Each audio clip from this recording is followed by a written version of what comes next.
L board එක කියන එක තමන්ගේ වාහනේ තමන් පල්ලමකින් පෙරලා ගන්නවා නම් අපිට අදාළ නැහැ. හැබැයි බස් එකම මේ ප්‍රපාතේ රැඳගෙන යනවා නම් ලොකු අවුලක් වෙනවා. දැන් GSP+ ගැන මං කියන්න.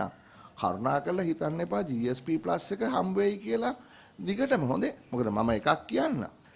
මාර ෆයිට් එකක් දීලා එක ගත්තේ. හරියට. දැන් මේ GSP+ එක ඉවර වෙනවා එන අවුරුද්දේ. දැන් ඒකට නෙගෝෂියේටින් ටීම් එක එනවා මේ මාසේ අන්තිමට. අපි ගිහිල්ලා කිව්වොත් එහෙම අපි IMF එකත් එක්ක මේ දවස්වල නෙගෝසියේෂන් එකක් තියෙනවා. අනේ කරුණාකරලා මං ගැන මේ පොඩ්ඩක් කාරුණිකව හිතලා මට අඩු කරන්න කියලා ඒක වෙන්නේ නැහැ. ට්‍රම්ප් එහෙම නෙමෙයි වැඩ කරන්නේ. ට්‍රම්ප් වැඩ කරන්නේ ට්‍රාන්සැක්ෂනල්. හොඳට බැලුවොත් ට්‍රම්ප් හැමදේම ට්‍රාන්සැක්ෂනල්. හරි? මම මේක ඔයාලට දෙන්නම්. ඔයා මට මොකද්ද දෙන්නේ? හරි? මම මේ මොකද්ද ග්‍රීන්ලන්තේ ගන්නම්. මම ග්‍රීන්ලන්තේ ඔක්කොම සිකියුරිටි මම දෙන්නම්. හරි? මම ඩෙන්මාර්කේ ගන්නම්.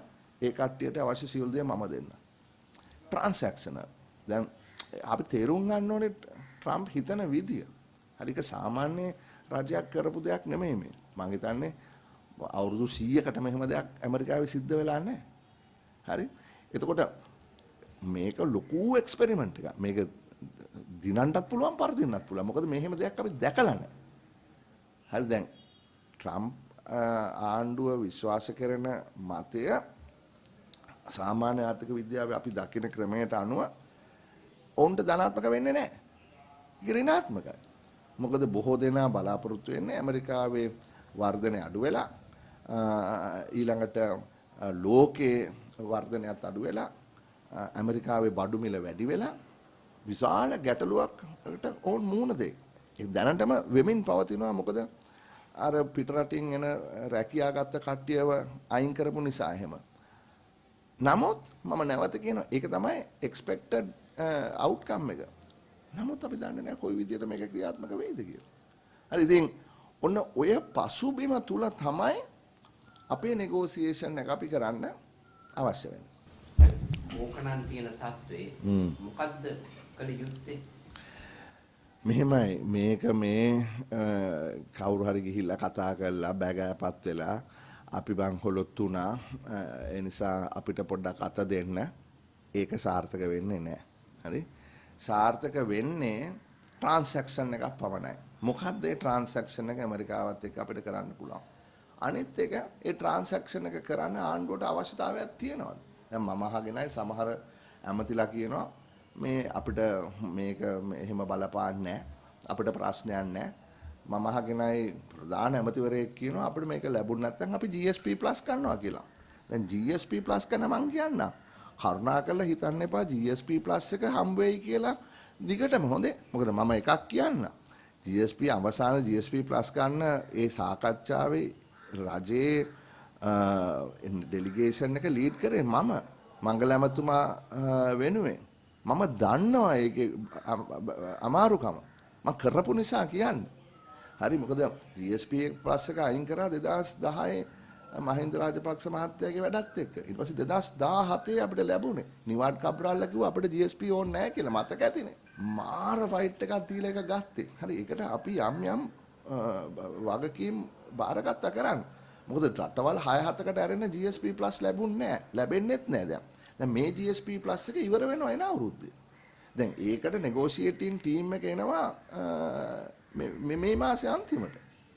හරි මොනවද තියෙන්නේ? ඒක PT එක ගැන ලොකු ප්‍රශ්නයක් තියෙනවා. ඊළඟට රෙකන්සිලියේෂන්. මොකද්ද මේ රෙකන්සිලියේෂන් එක ජිනීවා වල අපි එකක වෙච්ච දේවල් සමග සහ මේ කරප්ෂන්.